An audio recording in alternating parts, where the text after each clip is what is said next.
Hi, my name is Keiichi Matsuda. I'm a designer and filmmaker, and this is my studio in Hackney Wick in East London. When I was studying my Masters at the Bartlett School, I started to think about how we could introduce virtual worlds into physical spaces, and that's when I found out about augmented reality. So I produced a series of concept films called Augmented Hyperreality that speculated on how our environments could be adapted and digitally enhanced by having this ever-present overlay on the city. One of the defining characteristics of augmented reality is that it's subjective, i.e. like everybody can see their own version of the city, and it means that everything is customizable. So if you imagine a city as a series of layers or a series of feeds, you'd be able to subscribe to just the ones that you like. So the city itself becomes a reflection of your tastes and interests.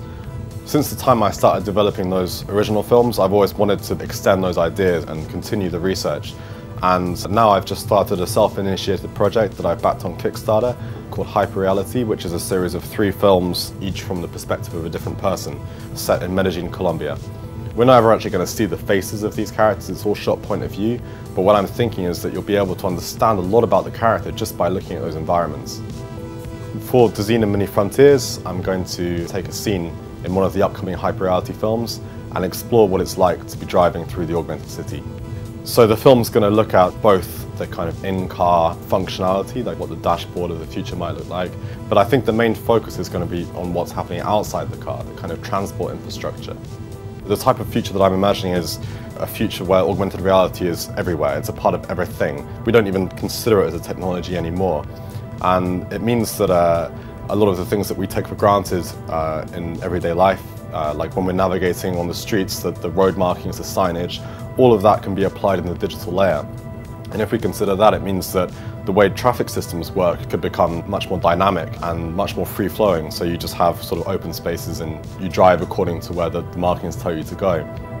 The problem of the actual interface is something that I get asked about a lot. You know, how does this technology actually work? You know, what is the hardware apparatus that we need to see it? I'm aware of some projects happening right at the moment which are sort of set to kind of revolutionize this kind of process. It's not like Google Glass putting on, but it's something much bigger and much deeper. With an overlay, you're always going to be limited. So people are now looking into like contact lenses, for example, which apparently are doing pretty well.